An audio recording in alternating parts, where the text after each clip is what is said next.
So we are going to be going into CreationWatch. Now, I like to not retread the same folks over and over again. I know I have my old standbys. You see them up here behind me. I got, Joe Hubbard. You got Matt Powell. You got Kent Hovind. All these. You got Standing for Truth. You got all these folks that put out young Earth creation content. But I'd like to give some focus to somebody who's not so well known. Maybe somebody who's got a different message.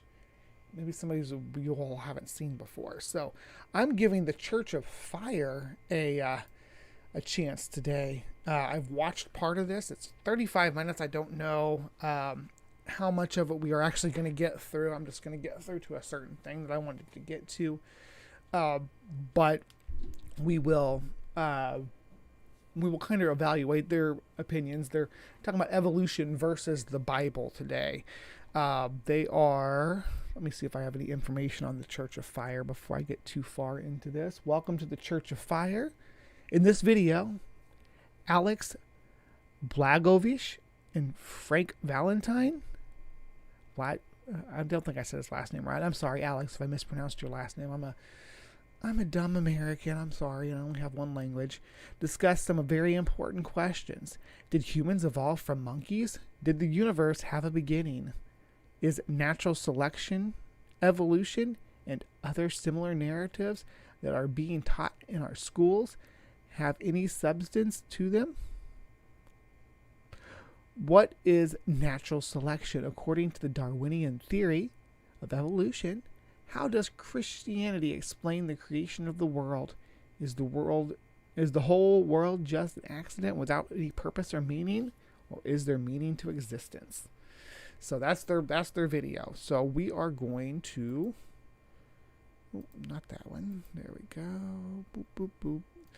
There we go. All right. So we are going to let Alex and Frank introduce themselves. I'm sorry about their sound quality. I think that they are working on a shoestring budget, so I'm not going to bust their balls about it. Let me know if I need to turn it up, turn it down. There's some white noise going on. I don't know if it's because of the rain they talk about here in a second, but let's let them go. Good. All is good. Thank you very much.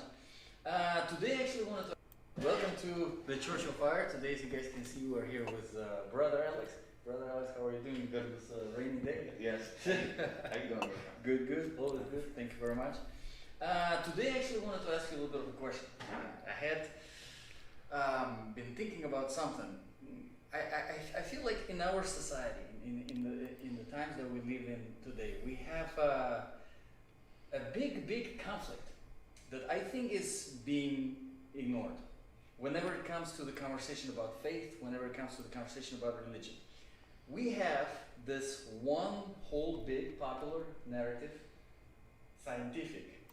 See, science isn't really a narrative, though. So we're jumping off on the wrong foot, Frank.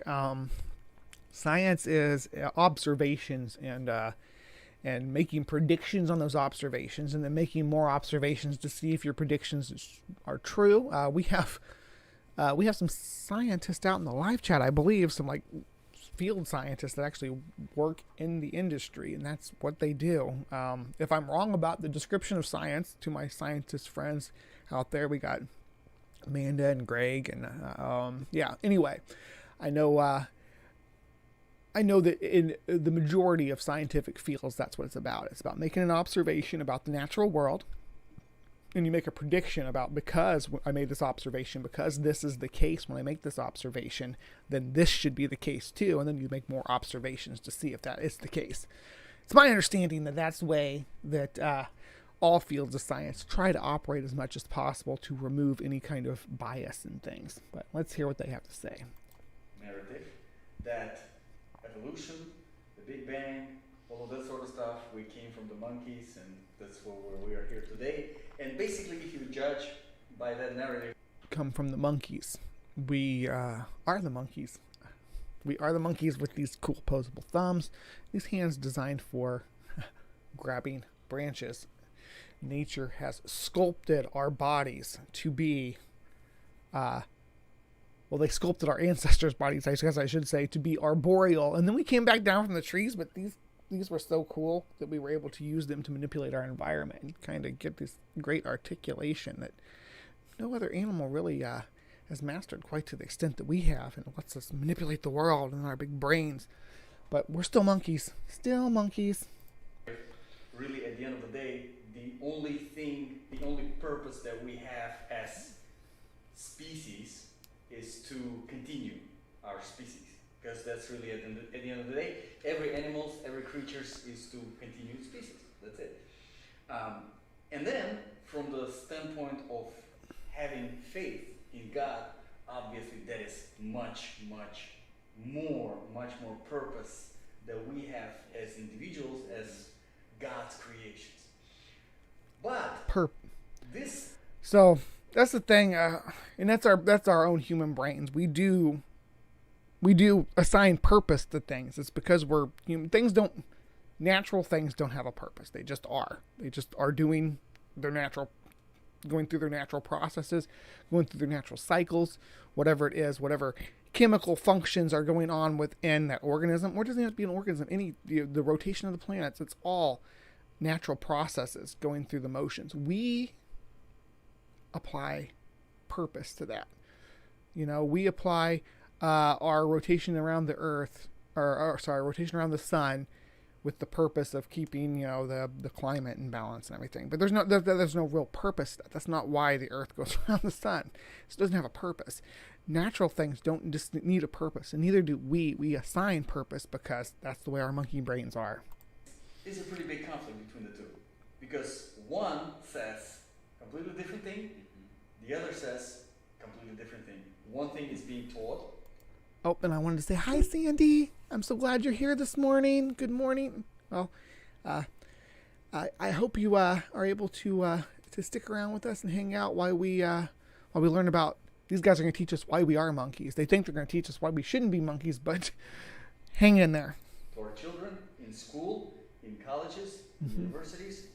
Another one is being, let's just say, suppressed. So it's not being suppressed. It's that there's no evidence for it, and there's just all the evidence is for those things that you're talking about being taught in school. So we're just teaching people what the evidence is and what it shows, and what the people who study the evidence show or agree that it's indicating. So yeah, it's not being suppressed. It's just there's no evidence for it.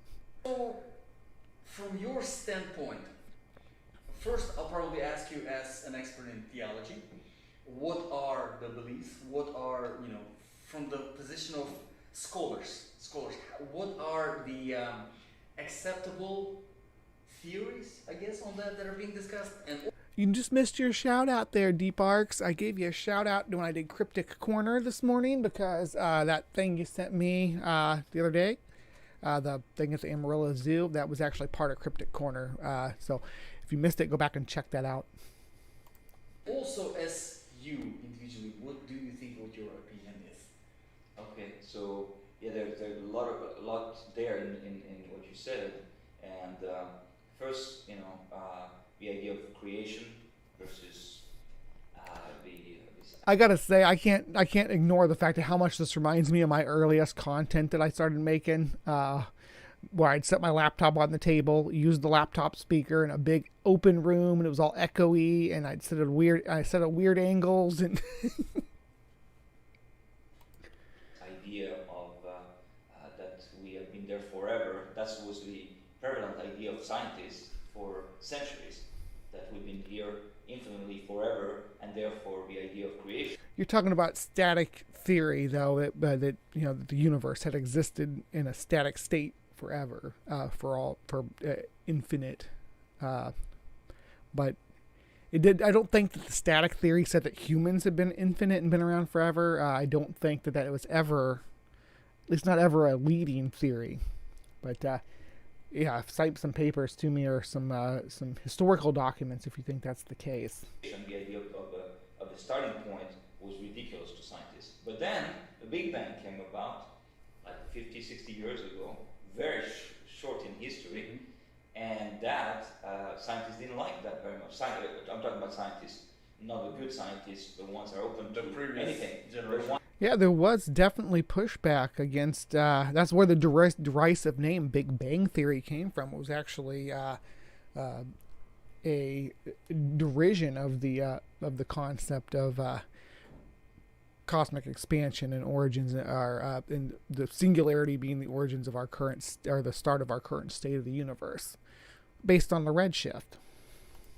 The ones who are, really out there who are anti-religion, anti-creation, those didn't like Big Bang very much, the idea, because now we found out that everything came from the beginning, a starting point. That's a fundamental misunderstanding of cosmic expansion in general. It's not a starting point.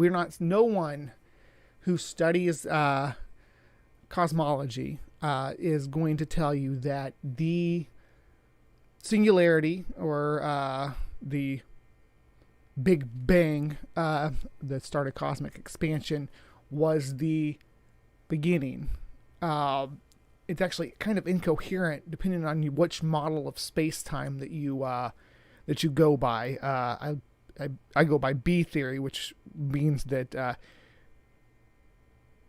saying before the singularity is incoherent because time is tentatively attached to and subject to the pressures of physics within matter, within physical space. So space-time are linked, is my opinion. So as the universe expands, that time is expanding too, and therefore you cannot say before time because that is a property of the expansion. But that is not to say that that is the beginning. That's incoherent. And that poses a huge problem, right? If we all started at one point, and then from that point all came to be, then how did the starting point? How can something come out of nothing? That's not possible. That's another fundamental misunderstanding. No one is saying that prior to cosmic expansion in what we call the Big Bang. Again, I'm not a big fan of that term, like singularity, but geez, we're only 3 minutes into this video and I've stopped it like 100 times because they keep saying wrong things. I might speed it up, but they have their accents are kind of thick, which they speak great English, but their accents are kind of thick. I'm afraid I'm not going to be able to keep up with what they're saying if I speed it up. The creation, yes, the Bible is of course, and of course, and that gave too much credence to the Bible, to religion, and so a lot of scientists were not very happy about that. But that's the reality, and so now we know that everything came, and we have something called the second law of dynamics and thermodynamics that says that everything is expanding. So okay, so thermodynamics does not have anything to do with cosmic expansion, at least not in the way that he's linking them together. Thermodynamics does take place within the cosmos. And thermodynamics is just that energy in a closed system will reach a state of equilibrium. And that works if you're in a closed system. Like the Earth is not a closed system, but we'll get there in a second. So imagine you have a hot cup of coffee, right? If you leave it there long enough, it's going to cool. So it's kind of cooling, and that's what's happening with the Big Bang was very hot when it started, and then it's been expanding, and it's cooling. So we know that because of that second law of thermodynamics, that it all came to be at one point.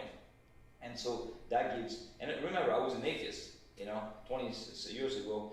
Let me tackle this hot cup of coffee argument that I hear so often. I hear it from, again, I talked about Matt Powell at the beginning of the stream, but Matt Powell's the main one I think about when I think of this coffee analogy. So yeah, you come into a room and there's a hot cup of coffee, you assume that it was only been there a few minutes instead of been there forever or whatever. But heat dissipates based on mass. So yeah, a hot cup of coffee, you can assess how much coffee's there. You could assess the cube, the square, how many square cubes of coffees, how many square centimeters of coffee are there, and do some math about how the heat should dissipate. But you got to remember it's relative, and heat dissipation, fun fact, is also going to be subject to the square cube law. That's why big animals like elephants and hippos and such don't have shaggy coats unless they live where it's very cold, because heat is hard to dissipate the larger you get. So yeah, a cup of coffee that's still hot could only have been there for a few minutes. A swimming pool that's hot. And I have this. My parents had a swimming pool. Would stay hot until about 3 a.m. It'll retain its heat. So for hours, you take something the size of the universe, just our universe, not the entire cosmos, but just the universe itself, if that is indeed a closed system, and it's light years and light years, tens of thousands, more than bigger than that. I'm lowballing it with the heat dissipating from that much space. Is going to take billions and billions of years, so it seems to fit. I was an atheist, so I believe that all is God was not involved at all. But if you really study science, you realize that there's a starting point, and many scientists had to admit that there's a starting point, and the best explanation for something to come out of nothing is a force outside of creation, outside of the created order, to be the starting point of that. Otherwise, you start hitting a wall. And I remember there was yeah, and we can go there and say that yes, the singularity had origins from a previous state of the universe, or a previous universe, or something along those lines. Is when you start making inferences about the nature of what things were and were not before the singularity, that we run into a problem. So especially when you guys start personifying that force, there's no reason to personify it and say it had to be intelligence. A great documentary, we should watch it. It's called Expelled. How many teachers in America teaching creation get fired. Yes. They get fired, and yet it's the most scientific viewpoint of all, but they get fired. And so at the end, Ben Stein, who made the documentary, is talking to the... Yes, if your job is to teach the current science to the students, even if you don't believe it yourself, even if you are working on refuting, if you're drafting your papers, if you're a teacher for those students, you have a responsibility to teach them the current curriculum. Regardless of, again, even if you are the scientist that's working to overturn some paradigm, you're spending your evenings working on overturning evolution, you still, as the student's teacher, until that's been overturned, it's your obligation to teach them. The most belligerent atheist out there, he hates religion, and his name is Dawkins, Richard Dawkins from England. He's a professor at Oxford. He just hates religion. Just ask him.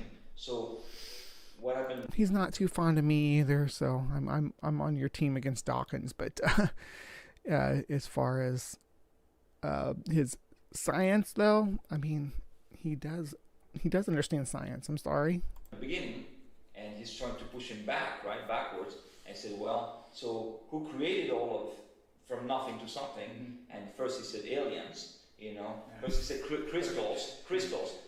He's talking about the Ben Stein interview where he asked him to.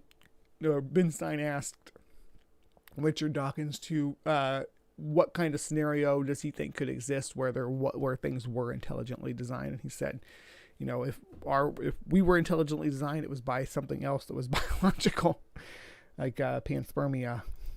Well, I said, fine, okay, let's say crystals create this whole universe.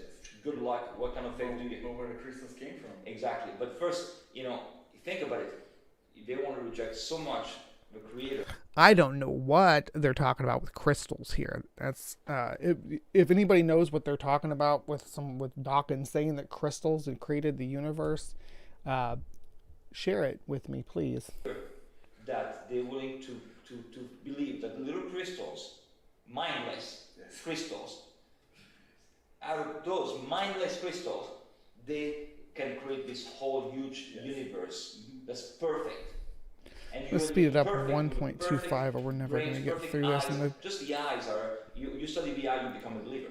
You know, everything we see, a cathedral, you see cathedral, you know somebody engineered that. Yes.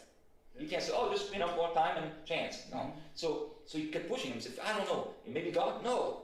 Maybe, you know, it's aliens. But even if you say aliens created the crystals that created this, whatever, you go backwards, who created aliens? You gotta go back. Right, and that's the same thing with your all's narrative, because yours is a narrative, that if you can, just like the crystals and aliens, you see y'all say that you know, God created everything. Well, who created God? God is eternal or whatever. Well, why do you need that? Why can't you have the universe be eternal? And because something can come from nothing. But you said your God came from nothing. It's a catch-22 that I don't understand how they don't see. Back. So the Bible has always been teaching that there's a mind outside of creation that's not part of the created order, that's infinite, that is spiritual, invisible, that created man. If your God exists outside of reality, he doesn't exist within reality. So when someone asks you if your God's real and you say that he exists outside of reality, you need to say no. If someone says, hey, is your God real? No, he's outside of reality. So, yeah.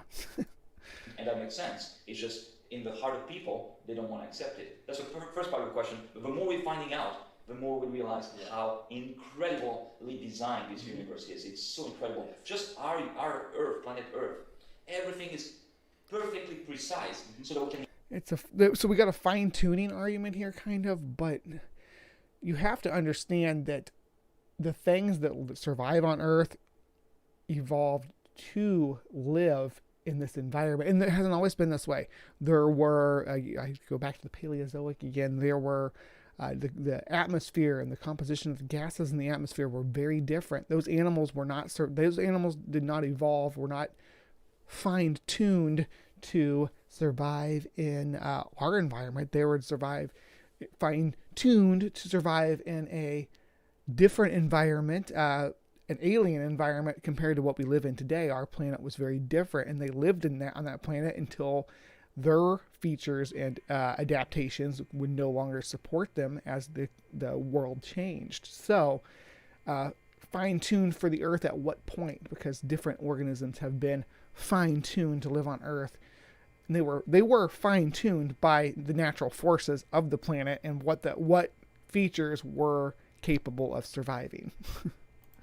Even breathe. If it was 1 millimeter, that's the pressure of the oxygen. We wouldn't have the atmosphere. We wouldn't have anything. Absolutely, yeah. So it's just so incredible. Yet we want to reject that. That's the first part of the question. That's the second part of the question is this idea that if there's no creator, then it's evolution. It's survival of the fittest, and survival of the fittest is the most selfish teaching you could possibly teach. It's because you don't understand what survival of the fittest means, which you will demonstrate here, and I'm going to shut up and let you talk for a little bit. Yes. It means I have to fend for myself against you. Somebody's going to win, somebody's going to lose, right? And who's going to win? The harder, the stronger one. Yeah. So I have to fight to survive against whomever else. Yeah, see, you're misunderstanding because you two are the same species. You are not survival of the fittest against each other. Your survival of the fittest against the rest of the animal kingdom is what that means. And that means are humans better adapted to survive in this environment than not that because you're not stronger than a bear, bro. You're not stronger than a lion, but you are better adapted to survive in the modern world than they are. You can't take. You're not fitter than a gorilla. You're not. But gorillas are almost extinct. Physically, you are inferior to a gorilla in most ways as a human. They're stronger than you. They have a more robust digestive tract, for instance. They are. I want to say in my favor for gorillas is they're a more peaceful people than we are. So, yeah, you're not fitter than them, but somehow, like physically fitter than them to contend with other animals on a physical level. You are just fitter because you are human and you have these qualities, these intelligence, those cool thumbs that I talked about, coupled together with aptitude for creating tools. That's your fitness. That is your fitness. It doesn't mean you're competing with your fellow man. You're talking about social Darwinism. That's right. So it's me versus others. It's very selfish. It's it goes completely opposite to the teachings of Jesus. Yeah, that's social Darwinism, and that is just that the genetics of uh, the Uber mesh or whatever is that there's a preferred formula for human DNA to make us the superior humans. But that's not a thing that we should be doing. Jesus, that we ought to be loving others, to be servants of others, and to put ourselves second, completely separate from teachings of survival of the fittest. But also because there's no creator in the atheistic worldview, right?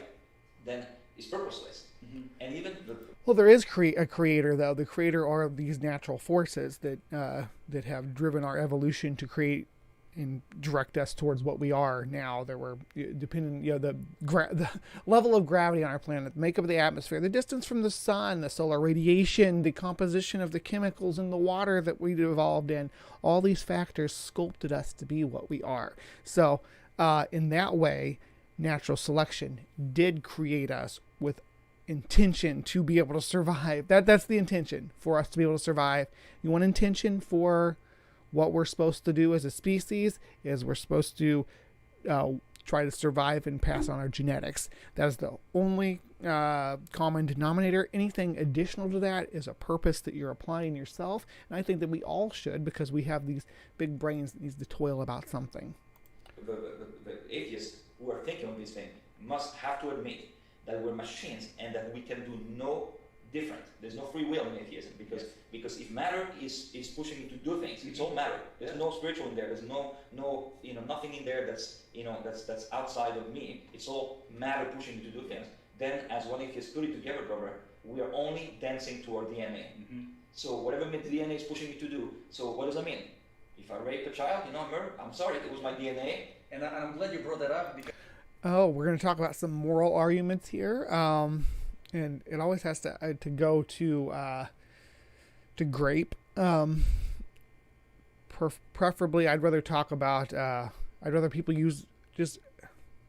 It's not a good topic for me. I'd rather they use something different, just because I don't want it to trigger the algorithm to say, "Hey, this is," and kind of hide my video and yours. So maybe use a different example next time, but I'll see if they keep talking about it. I'll probably leap forward. Because I wanted to add to kind of, because it's easy for us to see it from that perspective, but sometimes for viewers, as I would remember myself, even a few years ago, I thought, evolution, I was always a Christian at heart, but I did believe in evolution. I did think that, yeah, we did come from monkeys, all of that sort of stuff. We are monkeys. But you brought up that example with the evil action. And I think this is the biggest problem with all of these explanations, and the reason why I'm doing quotes is because these are more excuses to do evil. Because you want to talk about evil and the problem of evil?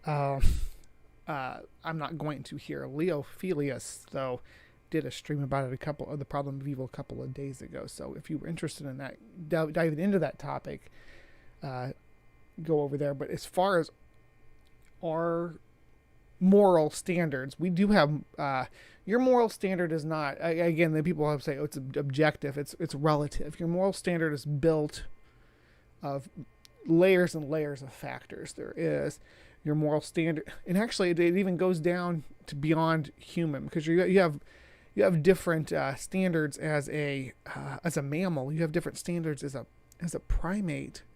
You have different standards as a monkey. You have different standards as an ape.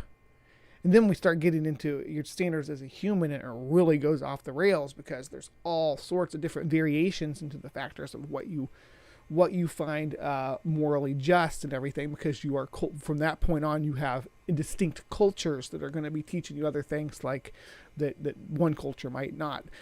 Say if you're a part of a culture that it's taboo to eat a certain organism, or to do a certain activity at a certain time, then to you that is morally wrong and ingrained in you culturally, but it's not to the other people. So there's a gradation of what is moral to us, And there are things that are innately moral to us as a species, as Homo sapiens. We are a social species, so we have an innate aversion to things that that are deleterious to the success of our species, such as individuals who participate in non-socially acceptable behaviors, like murder, the other topic they brought up there, and things like that. Those are not a good fit for society. So generally, those individuals are singled out and kind of partitioned from society. So take from that what you will, but morals are much more complicated than just therefore God. If you say that, yes, survival of the fittest. Okay, so let's say we are in this room, you have a soda, I don't have a soda. And let's say I'm fitter than you are, guess what? It gives me the entitlement, that false belief that I am allowed to do evil because it's survival of the fittest, and now I... But you're part of a social species which works together to survive. We are not solitary organisms where your survival chances are only weighed by your personal individual survival. Matter of fact, if you've already reproduced, you're done. Nature doesn't need you. I've had 3 kids. Nature's done with me. I've already been a successful organism. That's all I have to do to be successful in this world, as far as evolution is concerned. Morally speaking, you need to be doing what you can to continue the species, for sure. But you stealing from your fellow member of your species is not going to make you an acceptable mate, and your genes are not likely to be passed down. I have a soda and he doesn't have a soda anymore because, and that's obviously not right. It's not true, and we both know it. Why? Because we are coming from that spiritual, knowing these, having these values, knowing what's good and what is evil, the difference, the choice that God Hi, stool. Sorry, I bumped the mic there. gave us, and the one we got gave us that. And the same thing with the other standpoint is that one was the survival of the fetus, and another one being that we are just merely an accident. So we have this rent. Or are we merely an inevitability? Because with something as infinite as the cosmos, life is not going to occur, just statistically speaking. And it's probably going to occur more than once.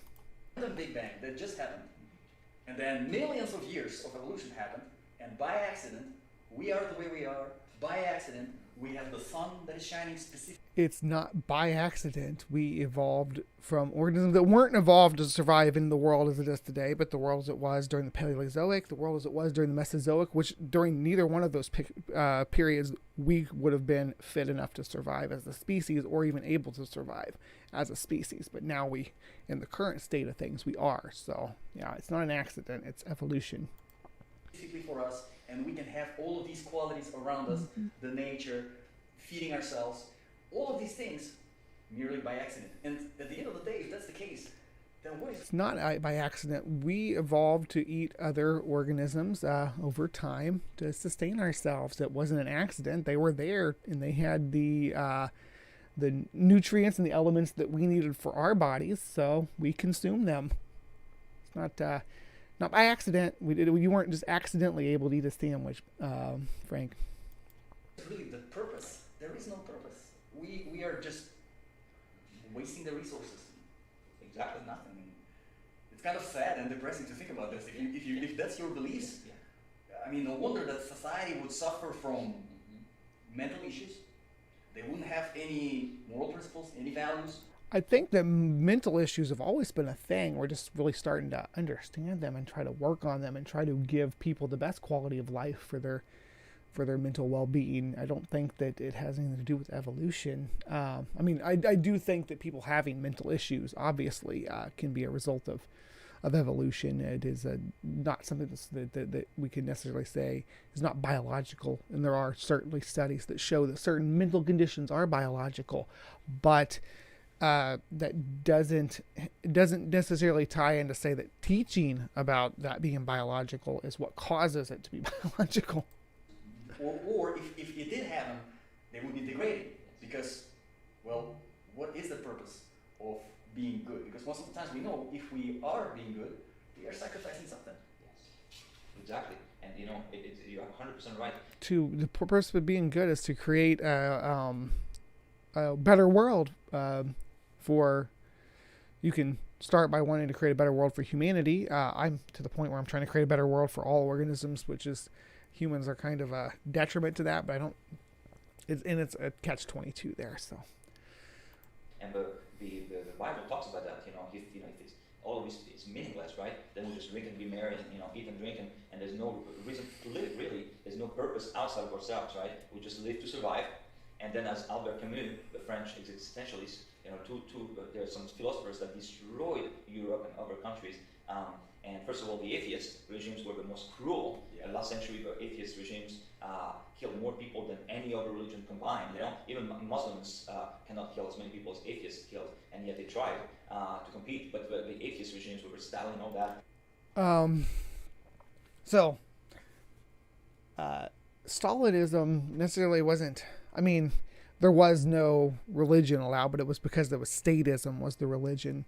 The state was the religion. They didn't want anybody else to have any kind of power. It was authoritarian. I don't think that it necessarily weighed on atheism. Matter of fact, I believe the Eastern Orthodox Church was still able to maintain power throughout the Soviet Russia era, but culture was more of the problem, I think, than necessarily atheism. And they rejected science too. The Soviets did. They didn't. Evolution, as taught by the Darwinian school of thought, was rejected in favor of Lysenkoism, which was 20th century Lamarckism, which means the giraffe reaches for the leaves, and its neck will get longer, and its offsprings will have a longer neck because it's reaching for the leaves. Now, I don't know how I even got on this topic, but they were backwards, I guess I should say, on their ideas of science. They were trying to recreate the wheel, and it fell on its face, and that's why a lot of people died. They were trying to recreate society whole cloth, and it just didn't work, including recreating science in the way that they think it should work. And you can't just make science work how you want it to work. It works how it works. And a lot of grain died, and people starved. Billions of people starved. Millions of people.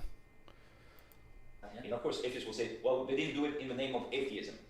But that's a ridiculous, because people don't do something in the name of a no God, but they do it because they know there's no judgment. And again, I don't think that Soviet Russia was so much that you aren't allowed to believe in a God inside your own head or to pray at your own bedside. They didn't want organized religions to compete with the power of the state. That was the bottom line.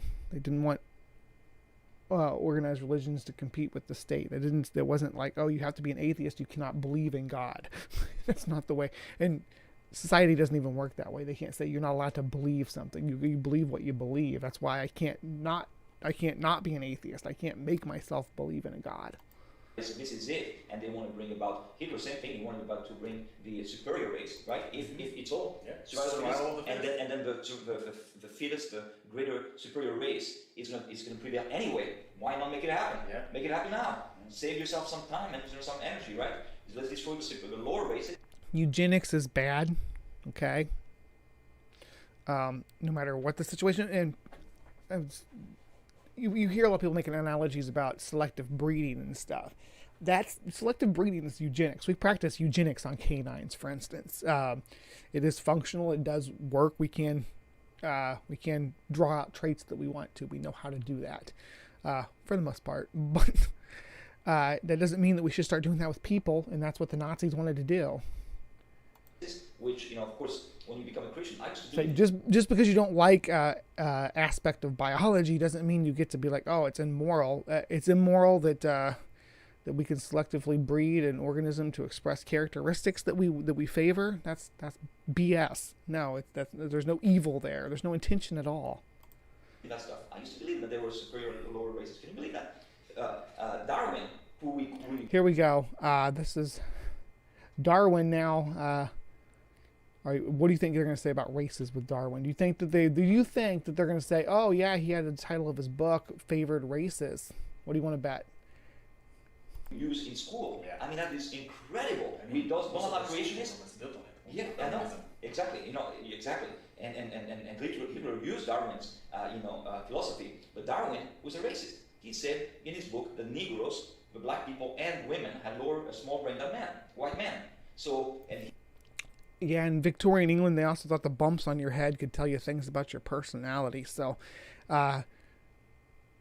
brain science was not in its full-fledged form at the time of Darwin. And there were bad scientific ideas like that. That white men had the best brains. It's almost like this research was done by white men. his title we use only which is scientifically, by the way, not true at all. of course not true. And we're still learning and this. we're still teaching that in school, but we remove the whole title. Please look if you haven't seen.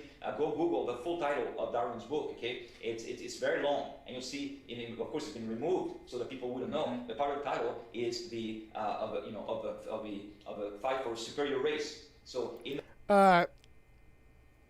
superior race as it's used in the title of Darwin's book. Again, we're talking archaic language which was used to write that. You don't use language evolves, and words change. So during this time, it was believed that that humans had, I guess, what you'd call subspecies, that the races from each continent represented subspecies of humans. I think Asia had 2 or 3 races, but most continents had, they thought that just each race was its own subspecies of the human creature, and they applied the term race to that. Okay, and then they applied it to other animals as well and called their subspecies races. For instance, lions and tigers, which we'll get to in a minute, were races of cats, just to give you an idea of it.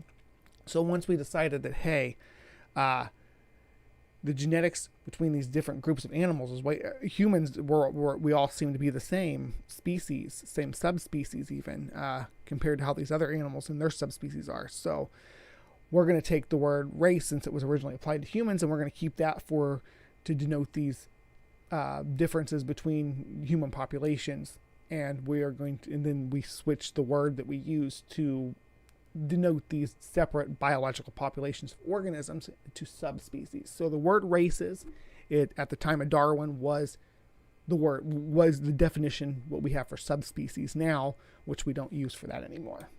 The title of his main book, and so that is the teaching, but it didn't make sense. If there's evolution, and by the way, I do want to say something, because we're the atheists, the ones that are pushing atheism and want to push God out of the window, the evil ones, because it's a minority. It's always a minority that trying to push this stuff, anti-scientific stuff. That minority is very clever. First, they remove stuff that so people wouldn't know about Darwin's social issues and the stuff he was teaching. And by the way, I also will go into Darwin. You using wrong language here, though. Just I hope that if you watch this, that you will come back and acknowledge that yes, I understand that the word race, as it was applied in Victorian England, is different than the way that it's applied now. It would be so cool if you come back and said, Apologetics has never come back and said that yes, that they were misusing the term. When 2 things, he said over the next century, if we can prove those 2 things, then my evolution is true, my theory, because it's a theory, and both those 2 things were proven wrong. What were they? It's just a theory, guys. A theory. Just a theory. So, but before that, I just want to say, before I forget, that those evil atheists pushing an agenda are also clever in using evolution, so that in people's minds we look stupid when we're anti-evolution, because there's microevolution and macroevolution. Yeah. And so when we say we're against evolution, people will say, "What do you say?" Yes, microevolution are the changes within a species that over generations lead up to what we'd call a macroevolution event. And we decide as humans when that macroevolution has taken place and when a new species is formed. We decide that based on arbitrary things like physical characteristics and genetic markers. We decide when it's a new species because species are a human construct. They're not like, they don't exist in nature. What do you mean? We live longer than 100 years ago. We're stronger. We're healthier. We're taller. We're, obviously. Technological microevolution. Microevolution. Yeah, microevolution. I'm growing. Now Exactly. I'm more financially independent. Exactly. I'm smarter. Exactly. My kids are growing up. Obviously. Yeah. Well, you're using evolution as like a colloquial term for just changing and moving forward. Yes, but when people's minds, they put it together, package it, and so if you deny one thing, you deny both. Yeah. You are in reality, we're not denying microevolution. Microevolution is scientific. It's like it's happening. We're getting Good. So if microevolution is scientific, then by extension, macroevolution has to be, right? Because you cannot have an accumulation of microevolutions over a long period of time without eventually having enough genetic changes to be macroevolution. What stops it from, once you have all of these micro changes you're talking about, all the little changes here and there over hundreds of generations, thousands of generations, and pruning out bad genetic information and new mutations creating new genetic information that causes new novel features and novel characteristics. What is stopping that from jumping over and saying, okay, now we need to designate this as a new species? Because species don't exist. Again, human construct. stronger and all that. Although there's, there are periods of times throughout the history of thousands and thousands of years. But okay, let's just look at the last 100 years. Okay, we're not denying microevolution that we are so, but we're getting stronger. Yes, if you look at I had an argument with somebody on Twitter about this yesterday. We went all day. I was having a lot of fun. Yeah, if you look at just a little slice, he's talking about last 100 years. If you look at a slice of 300,000 years, which is around the time of the beginning of modern humans. From that point to now, there's not even enough time to see any greatly significant evolutionary changes. We just, like they said before, we see us getting bigger, maybe getting smarter, more advanced, more, say, advanced, modern, more closely resembling modern features. But we did have archaic humans too, with more archaic features before that. That's why they say anatomically modern humans, because there's archaic people groups before that, as well as other species of humans. Last century within our species, not within other species. So what we're denying is macro, M-A-C-R-O, not M-I-C-R-O, macroevolution, and that is that we all come from one species, and from there, monkeys and all that, so. Well, you don't have to necessarily say we all come from one species. Even if you believe in like the Orchard of Life, the Todd Wood baraminology stuff, you're still accepting that speciation happens. You would still be accepting that different organismal groups descend from a common ancestor, just not that we all descend from the same common ancestor. It'd just be multiple common ancestors instead. So basically, what Darwin was saying, so I want you to understand, we're not denying microevolution, but microevolution has nothing to do with Darwinism. Darwinism teaches macroevolution. So Darwin, what he was saying is, in the next century, we should be able to find enough fossils that to prove the transition. Transition. While fossils are not as common as you guys seem to be appealing to here, because they just the conditions to create a fossil are unique, and they will only happen on rare occasions. From monkeys to human, right? We should be able to find transition. First of all, have you ever thought of this way? If we come from, let's say, monkeys, right, and we're human, then is he going to say it? Do you guys think he's going to say it? And this is what I've been waiting for. He is going to say it. He's going to say the thing. And I want you guys to listen to this. I'm going to rewind it just a little bit. Where are we at? 1656. Let's go to 1650. Okay, here we go. If we come from, let's say, monkeys, right, and we're human, then monkeys should be gone. Yeah. Oh yeah. They should be gone. It should be only us, right? In the past. Guns should be, and we should evolve. But in fact, pretty much all the other organisms too. They evolved to something. They're like.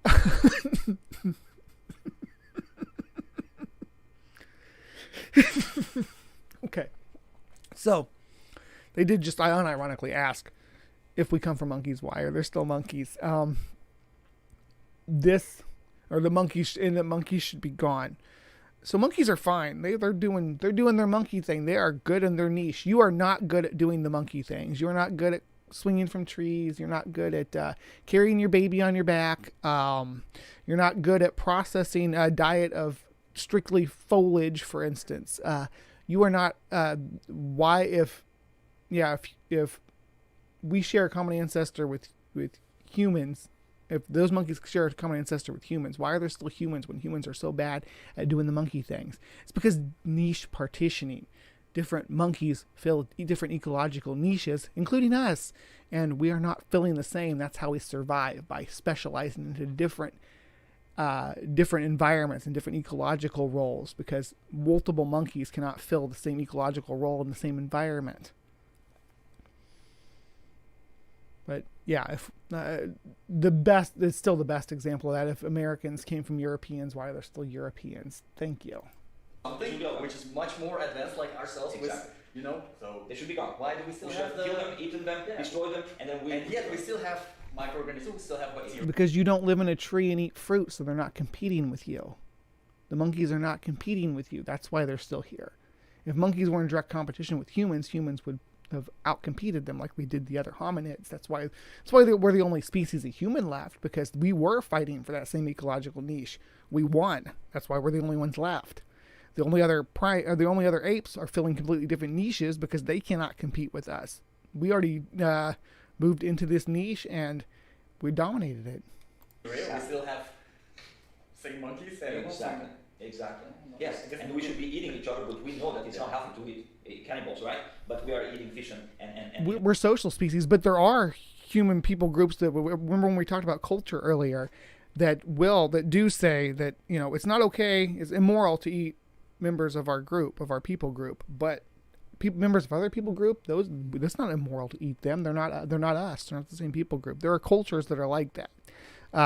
Not so much as now as there have been in the past. I mean, they're kind of marginalized groups now, of course, because here we are in 2022 and we've come a long way, but there still are indigenous people groups that have sort of those ideas that culturally they are distinct, and that makes them morally separate from the rest of humanity. That's not a universal thing for us to all think that all humans are the same, or are in the same grouping as us.